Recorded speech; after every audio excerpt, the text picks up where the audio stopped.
Hey everyone, welcome back to another episode of Trade with Conviction here at Sparta. Today, I think everyone is exhausted and they left us alone, June. Now, unfortunately, Neil had some, childcare issues and people on holiday, but we'll talk more about this. But I think one of the main themes right now in the market is people are exhausted after what's been a hell of a couple of months, for sure. Yeah, but you and I, we can't be exhausted. We still have to help the markets explain what's going on. Indeed. I mean, if we're exhausted, imagine all these traders. It's been, when your P&L moves by $5 million, $10 million, 100. I even heard of $100 million moves. Yeah, it's not something that you sleep easy. That's for sure.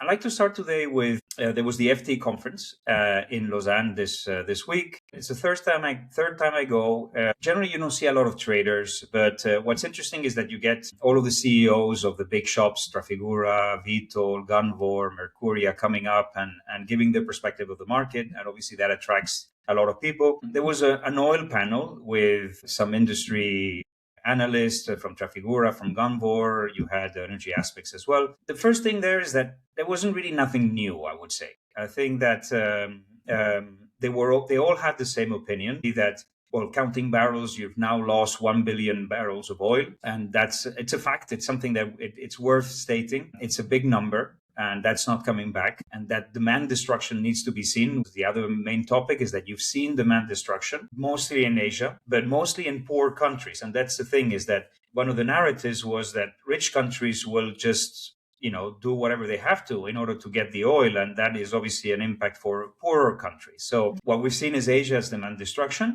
but we don't feel it here in Europe. You are in this 5-star hotel in the middle of Lausanne, everything beautiful weather and things like that. No one really felt like there was any kind of demand destruction. And so the story here is that it's coming, and we should anticipate. I think that Saad from Trafigura was mentioning something that we discussed a couple of weeks ago, which is the supply disruption that we're seeing right now is very much in line with the demand destruction that we saw during COVID. We're talking about 9 million barrels a day. And COVID, the average of consumption in 2020 was 9 million barrels lower than 2019. And that gives that perspective of the amount of demand destruction that we should be seeing in the market, but that we're not yet seeing, particularly in Europe and the US. So there was this sort of story that the market is wrong and is not appreciating the value of what's really happening right now. And there was this sort of link between the perception from the macro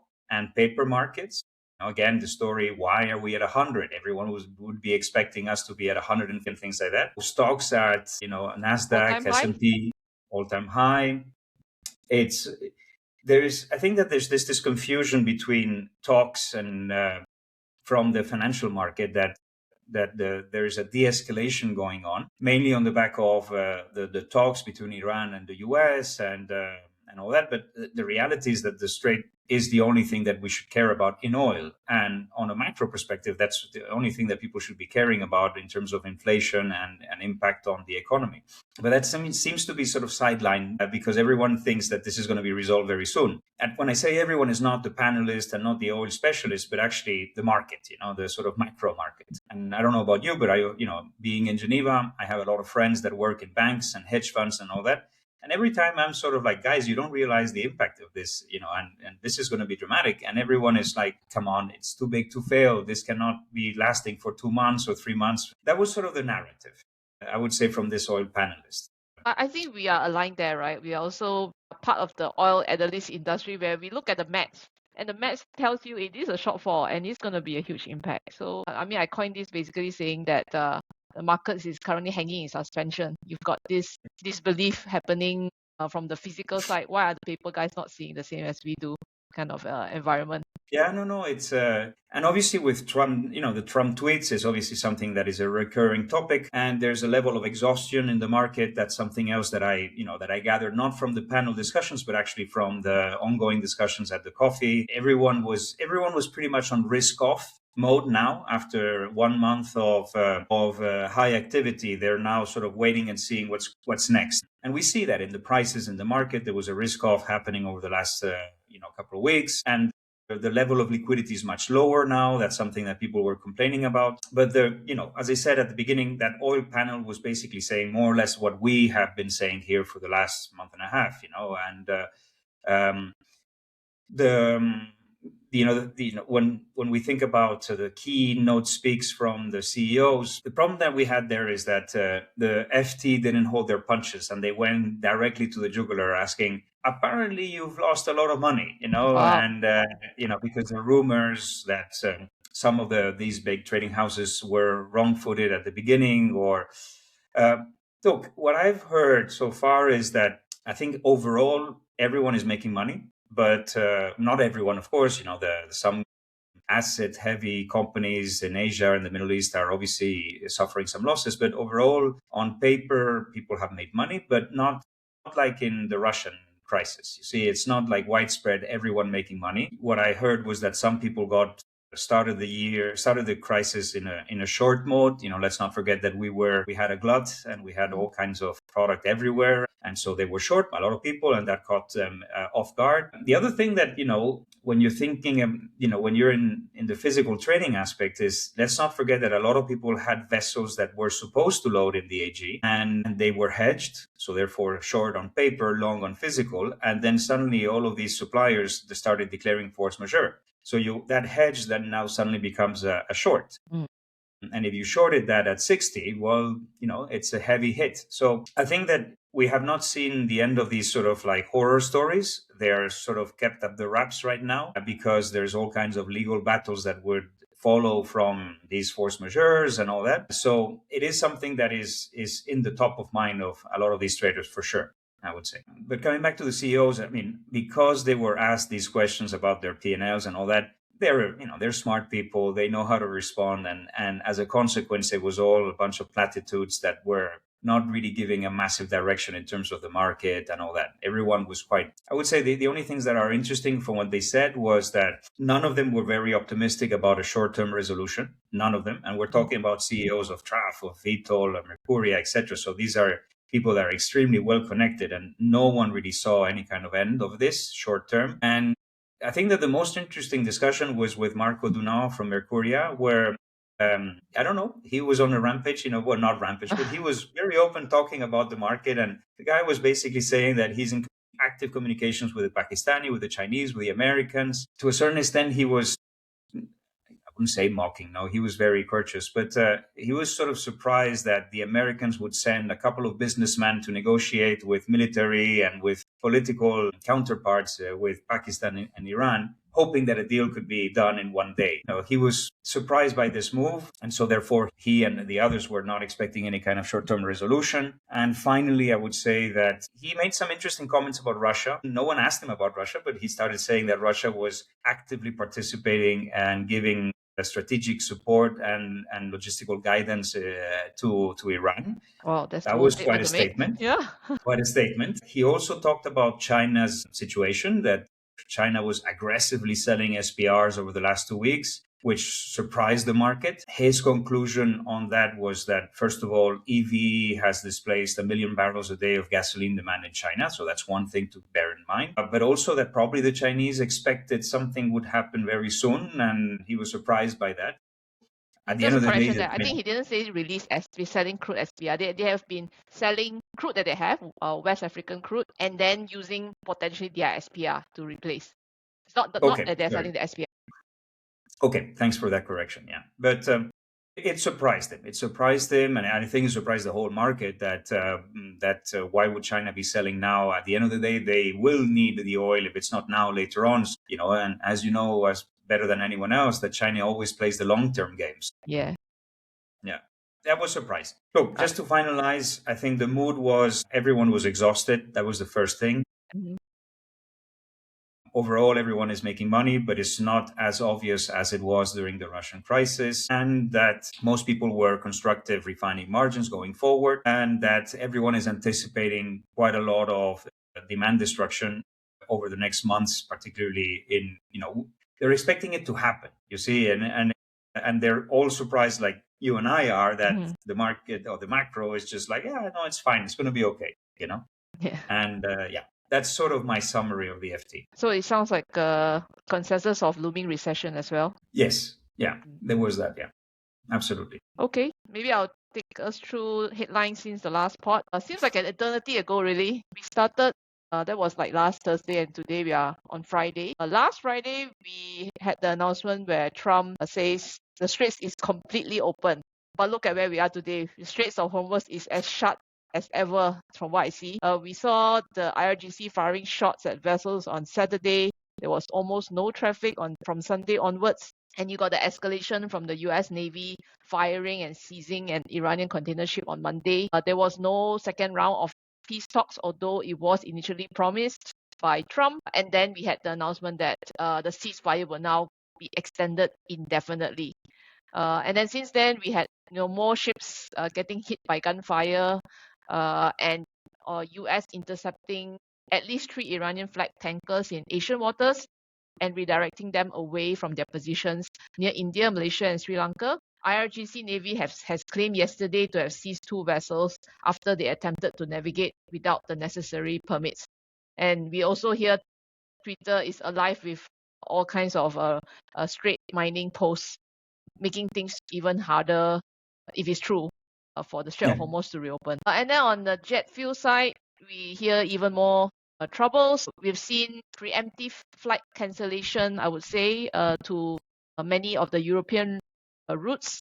KLM, for example, 160 flights cancelled in May. That's about 1% of the total European routes. Lufthansa is the big one. 20,000 summer flights has been cancelled to save on fuel costs. Delta Airlines is cutting 3.5% of total network. Air Canada is cancelling services from Montreal and Toronto to New York from 1st June to October 25th. And in Asia, we have AirAsia X cutting 10% of the flights. So all this preemptive flight cancellation is part of the solution and ultimately bearish for jet when we are seeing high regret pricing right now. Yeah. No, I mean, and as we're saying, this is just the beginning, and it doesn't make the headlines. It's starting to.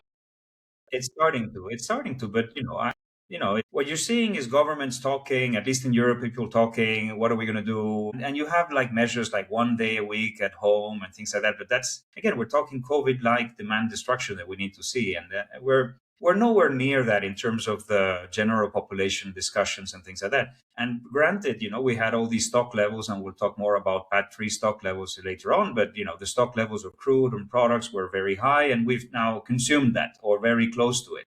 So again, keep an eye on this, because that demand destruction should be making its way and becoming more apparent as we go along over the summer. But then the question is, and then as you put yourself as a trader, is that you want to keep going here in terms of prices, or are these prices enough to generate that demand destruction? Let's see. We'll see in a couple of months. And I think that we're now in this sort of like standoff period where people are sort of waiting to see what happens. The prices are at record highs, cracks, spreads, etc. Much in some cases, or in most cases, higher than what we were in the Russian crisis. Is this enough? I think that was a fair question. Is this enough for the demand destruction to happen? Or is it just simply going to happen because there's just no supply and people are adapting and that's it?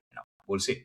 Okay. But then the question is more around recession and the looming recession and an economic impact. Felipe, since we are in this discussion, maybe can you share with the listeners on EIA data? That's at the end of the day the only observable data in the market. Yeah, exactly. So what's clear is that gasoline and diesel stocks in PAT3 are approaching very low levels. I mean, we're now lower than 23 and we're approaching 22 kind of levels on I would say you're very much approaching the sort of like lowest levels in the last 5 years, and it's a sharp downward spiral. For diesel, you normally start to build up stocks as we go along now in summer. Question, but this is not the normal situation. We've never had a supply disruption like the one right now. So, when you look at those charts, you say, oh, maybe it's going to go up. No, this is different. Let's not forget that during Russia situation, we did not have a supply disruption. We just had a supply exchange. It's like different routes and all that, but we did have the same amount of oil. Gasoline is even worse because we're now getting also to a sort of 5-year low in terms of gasoline stocks as we're heading into the demand season. So that's something to watch out for. US jet, surprisingly, has not started to draw yet, supported by higher yields, perhaps, and a touch of demand weakness, according to weekly stats. Crude commercial got a reprieve from SPRs, that we all know about, but the total stocks on crude are also coming off. So that's Yeah. Okay. I'll just quickly also touch on EU 20th package of sanctions against Russia that was announced yesterday, 23rd of April. On the oil side, they basically said, there's 46 additional vessel listings being sanctioned, and port infrastructure ban on 2 Russian ports of Murmansk and Tuapse listed. But most interestingly, for the first time, a third country port, Karimun Oil Terminal in Indonesia, was listed. By the way, Karimun is one of the delivery ports in Platts Singapore oil assessments. So it's quite controversial for this particular sanction. And I think the conundrum is we are seeing more Asian governments making direct deals with Russia to get more oil, the latest being Indonesia for up to 100 million barrels at a special price quoted, and another 50 million barrels of Russian oil if needed later. And India obviously has been mopping up Russian crude to maintain fairly higher crude intake than the rest of Asia. So in my view, Russia is not likely going to be pained by the new sanctions package. No, definitely not. And, I'm actually surprised that you would, I get it, but it's surprising that they would do that now, especially as we're entering the phase where the market, and we've said this for the last 2-3 weeks, is that the attention was, in Asia, but now it's shifting towards Europe. And it's surprising that they would do that now. Yep. Okay. And do we know why Karimun was included? Karimun is known to have STS activities, and I guess they have detected some illegal activities from the Russian oil out. Fair enough. So what can you tell us about crude? Let's go now into the specific markets, price activity. Let's start with crude. June, tell us what you're seeing there. Crude premiums, they have been coming off. Forties, we started at dated plus 21 1.5 weeks ago or so, but now it's dropped to $10 per barrel or so. So it's like $11 per barrel fall. Pertamina has awarded 3 cargoes of June arrival crude Aero, Rabilite, Colle at dated 20s versus the last tender of dated plus 30s to 40s in the early April tender. So you can see a massive drop in cash premium. And then we also talked about the crude side just now, where we see Sinopec and Sinochem herd selling May loading Angolan, Nigerian and Ghanaian crude to Taiwan and Indonesia. At the same time, the refining run rates for the state-owned refineries in China have drifted lower. We know that they have been granted access to the SPR, whilst the Chinese teapots were directed to increase their runs, whilst their domestic prices was capped. So it's a bit strange, right? They're trying to, they're giving the signal for the teapots to run harder, but with reduced margin and allowing the state-owned refiners to reduce crude and getting access to the SPR. Perhaps this is kind of related to the optimization of these SPR barrels, but who really knows? China, as we say, is in for the long game for this war. Let me touch on Japan and Korea. Their refining run rates have crept up, and at the same time, we also see more gas oil cargoes available in the market, sort of depressing the gas oil East-West at the same time. It's likely due to the effect of the more US crudes and ARB crudes that was secured early on in the conflict arriving into our time period now. Remember, we are now at day 56. I think it should be day 56 of the conflict. And it takes like at most 50 days to come from the US. And we also have more access, or these 2 countries have more access to their SPR barrels to run harder than at the initial part of the crisis. I think what we need to look at the reallocation of WTI between Asia and Europe. There's going to be a tug of war. I mean, Europe relies also on WTI. So if Asia is pulling barrels ahead of Europe, there will be some impact to utilization rates. On the US side, we are seeing US rejecting some LATAM grades because US have the sour SPR and Venezuelan for residual production.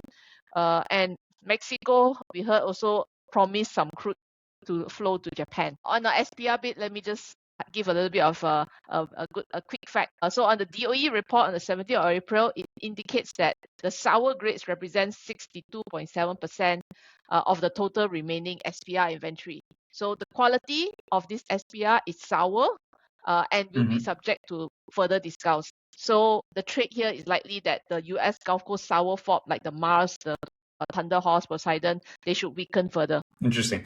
And, one thing that I'm going completely off topic here, if you don't mind, and maybe you don't have the answer, and that's fine. But there was this debate that I had with a head of trading of a company where everyone seemed to be very bullish refining margins going forward. I'm talking next 3 to 6 months. But his argument was that at the end of the day, you're losing much more crude than you are in terms of product overall. So he was recognizing that in the short term, the beginning of the crisis, you had many more.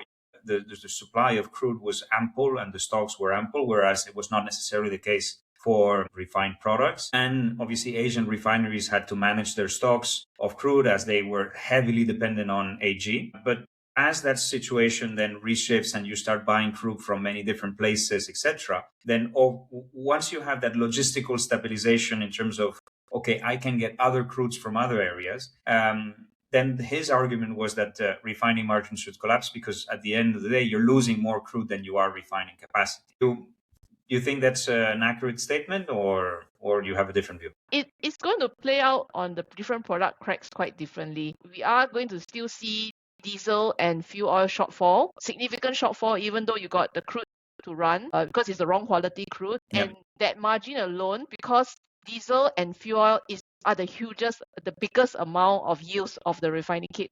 So I think that will carry the refining margins further. That's my view. Fair enough. No, sorry, I put you on the spot, but it's something that I'd like to wrap my head around that, because I got out of the FT and everyone was like, refining margins are going to be great and all that. I'm like, he has a point. But yeah, I haven't really thought about it, but it's something worth exploring. Moving on to distillate. So obviously HOGO started to move a bit higher after what looked like pretty much of a general risk-off mode until Wednesday. And we saw that on the ice spreads that really getting a bit weak for a while, I would say. Talking to our distillate expert, James, he sees HOGO needing a price up, mainly on the back of U.S. stocks drawing. And we talked about that they were getting very low, seasonally low. And, normally you would start to build up those stocks. But given the shortage globally and the reliance on Houston or Gulf Coast diesel globally, is that going to be the case? Are we going to start building again?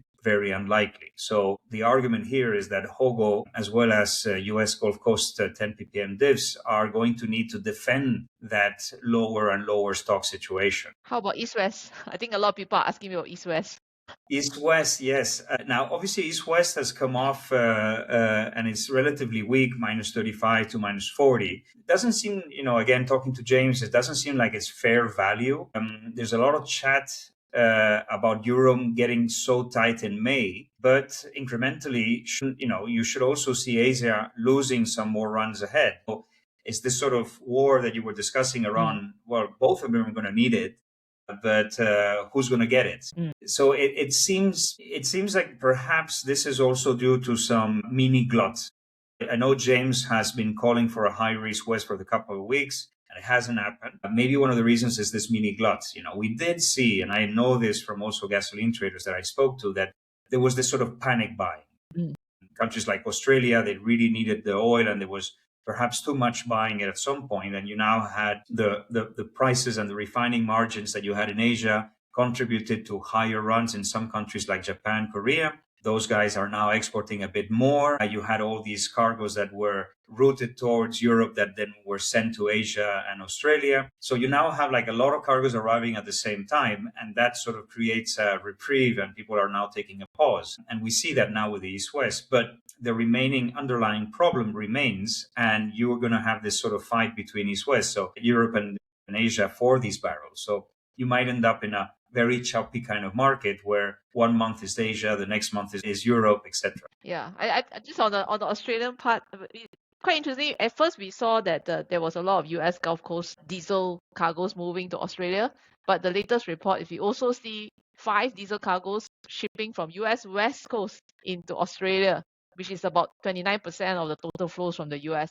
I find this very interesting because PET 5 diesel stocks is actually at a 5-year low.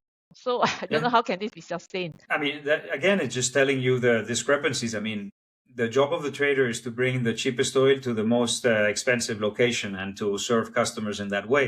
But the thing is that, this is maybe a short-term solution, but it will only exacerbate the problem going forward in Pad 5, in Pad 3, and in the US, So again, you're solving, arbitrage solves a very short-term issue, but it's just a band-aid. It's the bigger, that needs to be solved with higher refining margins, in this environment where you don't have oil, of course.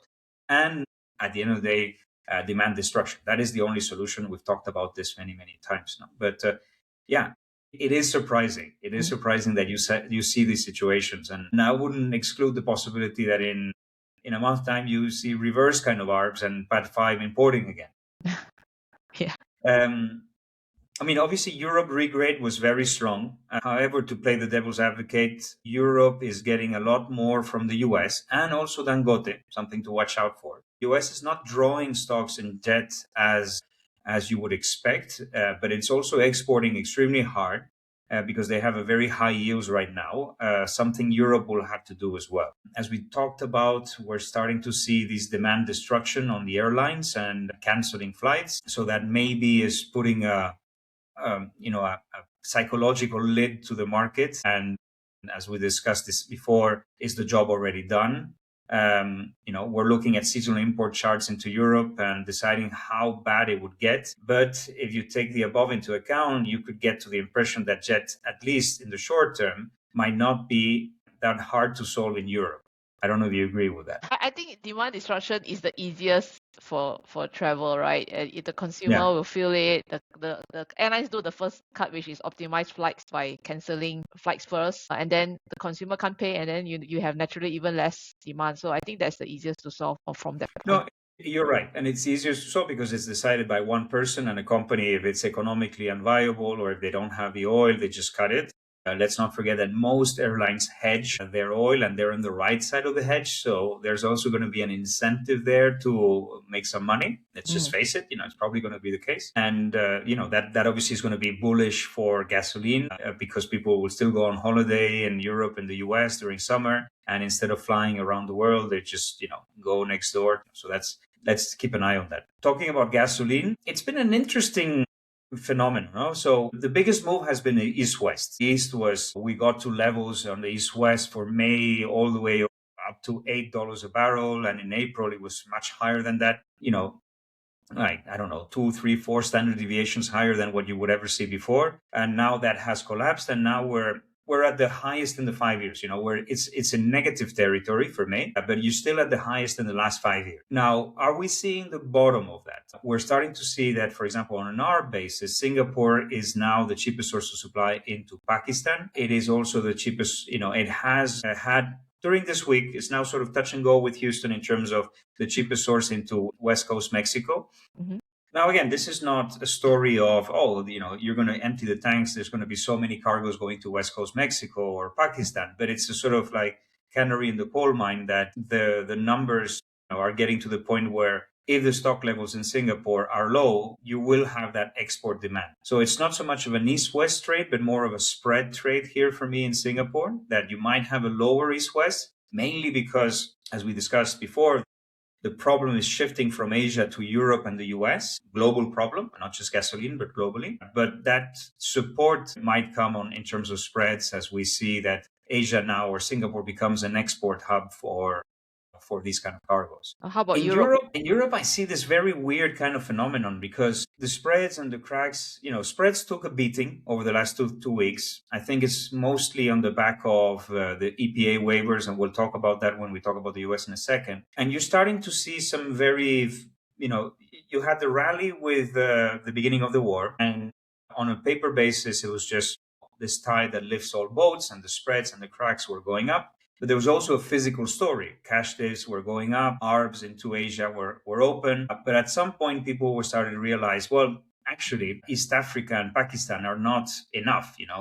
Houston was dominating the Atlantic basin, and Europe didn't have that many outlets. And let's not forget that we started with a very high level of stocks, particularly on high octane. Then you get this sort of punch in the face with the EPA announcement of waivers on E10, sort of ethanol blending from 10 to 15%, CBOB and RBOB, sort of fungible. And as a consequence, the cash dips collapsed in an environment where gas naphtha went up. So you ended up in a situation where your blending margins for E5 and E10 were positive. So cracks kept going up because obviously we still have a global problem, but the spreads sort of collapsed in the last 2 weeks or 2, 3 weeks. Now we're seeing those spreads picking up again. Why? Because yes, East-West is coming off, and you still have the East African demand, but again, it's not huge. But what's interesting is that now Europe is now the cheapest source of supply into many of these high volume destinations in the Atlantic, and the most interesting one is Mexico. Now, Europe is the cheapest source of supply into Tuxpan, and that's something to tell. It's a story of Houston. It's like Houston is now becoming too expensive. We talked about the stock levels in the US. So you have on the one side extremely cheap Reformed and alkylate and high octanes. You have positive blend margins for E5 and E10. It's good margins, $10 a ton margins for on average. But on the other side, you're starting to see now that the Atlantic basin stocks are really coming off, and you are now the cheapest source, not just still into some east of Suez countries, but also in the Atlantic. So are we going to see another rally on spreads? Maybe. It wouldn't surprise me, I would say. Okay, what's the trade here again? So the question here is the EPA waiver. So just to give a little bit of a summary, this was, it's old news to a certain extent, but end of March, EPA announced essentially two waivers. One was that CBOB, RBOB, all of this was basically interchangeable, which means that you're blending much more naphtha, you have a higher PSI, you can blend less high octane material with low PSI, and you can blend more naphthas. At the same time, it allowed for 15% ethanol with 10 PSI RVP. Basically, that's telling you that, and we see that with the cash dips, Reform and alkylate sell, and in theory, it should have been bullish for naphtha, but that's, you tell me more about naphtha later on. But essentially, it's allowing for that. But the reality in the physical market is that pipeline operators are being very cautious about that. They're about the spec change, and they're rolling, with their rolling 20-day waiver. So that's sort of limiting the implementation of it. The EPA was a sort of federal rule, but then the implementation of it has to be done by each state. And that's taking a bit longer. It was theoretically until, I would say, end of April, but they've clearly said that this is something that they're willing to extend as much as necessary until these extreme and unusual prices come off. So perhaps the story here is that you haven't seen that implementation yet, but you will see it over the summer as the governments align, as the pipelines start implementing it. So that can put a cap to any kind of rally, but I'm doubtful of it, frankly speaking. You see the stock levels, the cracks are telling you a very different story. RBOB cracks just keep going up. I don't know. But the market, as we discussed before, and not just gasoline, is in a wait and see kind of thing where spreads are pretty much at this below 2 weeks ago. Cracks keep running, but the spread story is still, cautiously going up every day, but we're still below 2 weeks ago. Okay, so I'll take the naphtha story then. On naphtha side, the East-West collapsed as the Hormuz uncertainty seems to have paralyzed our eastern buyers. It's now at the lowest point since the beginning of the war. First half June deliveries from Europe via the Cape is closed. Asian players are holding back purchasing decisions amid the ongoing uncertainty. No buyer wants to commit to the last expensive cargo routed the long way round. So for the first time since the war began, Northwest Europe is now offering better econs than Asian markets for met origin naphtha. Russian volume also points to a decrease in the short term because Ukraine has struck the Todd Sea refinery on the Black Sea for the second time in less than a week. So long story short, we believe that the most likely scenario is a rebound in naphtha East-West. I'll do a quick fire on the fuel oil as well. Yeah, please. So a bit of refresher, Singapore is the largest bunkering hub in the world. It's about 4.5 million tons per month of bunkers in Singapore. Second is Zhoushan at 1.5 million tons per month. Rotterdam, 0.6 to 0.8 million tons per month, and Fujairah at 0.6 million tons per month. So Singapore's size of the bunkering is more than all the last three combined. That's how big Singapore is. So now we are seeing that there is a medium sour crude loss in the supply chain, and therefore there's just not enough receipt going around. The forward landed disk for blend components into Singapore remains firm. The forward blend margins for the 0.5% doesn't look particularly attractive. And with this VLSFO premium of about plus is, the mid-sulfur barrels are moving into the high sulfur blending pool. On top of that, we have the heavy sweet crude like DAR blend moving into the feedstock pool in China. Cat crackers running at lower intake are reducing the amount of LCO and slurry into the blend pool. Looking at the VLSFO Q3 cracks, currently is at $11 per barrel. We think that this is a buy. On high sulfur fuel oil side, Singapore is seeing significantly more Russian fuel oil imports in March and April, particularly with US reducing the sanctions on Russian oil cargoes for those loaded till 19th of April, helping to boost inventories here. But again, the fuel oil production from reduced Middle East crude intake will start to be seen in our inventories very soon. And don't forget, we are going into the summer burn period in the Middle East, which typically requires a lot more fuel oil as well. So we are also bullish the Q3 180 and 380 CST cracks as well. So as a summary, probably the only one that we're less bullish is the one that everyone talked about now is jet. Everything else seems like a bullish story here. And that's why I have to summarize. Refining margin to me is going to still remain strong. Yeah.